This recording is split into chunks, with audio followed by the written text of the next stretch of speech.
Domina Simon.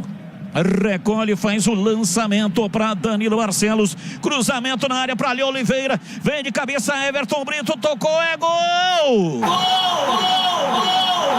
Gol!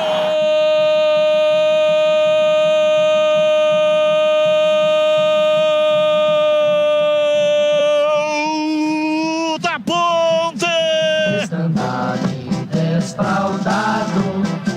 Na marca de 13 minutos passados, primeiro tempo, Simon fez o lançamento de perna direita, comprido e espichado na perna esquerda. Danilo Barcelos fez o cruzamento de cabeça, Léo Oliveira de cabeça, jogou para dentro da pequena área e de cabeça. Everton Brito empurrou, mandou lá dentro. A bola bateu no fundo do gol e fez Everton Brito, a torcida vibra,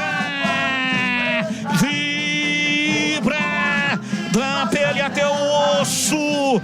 Dali Ponte Preta, dali Macaca, dali Ponte Preta, dali Macaca. Examada Ponte Preta. Everton Brito.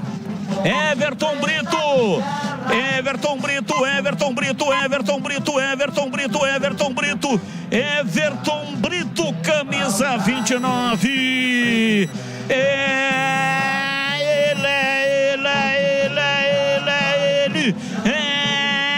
Ele, o autor do gol.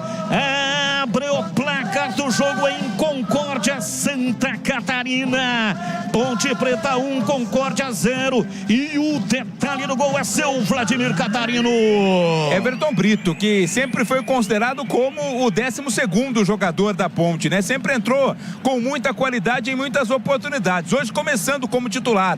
Jogada começou com o Simon, aqui ainda na intermediária ofensiva. Buscou o Danilo Barcelos, aí a partir daí só toque de cabeça. Do Barcelos para o Danley, do Danley para o Everton Brito, que deu um toquinho de cabeça tirando do goleirão Vila e mandando para o fundo das redes. Tá na frente a Ponte Preta 1-0.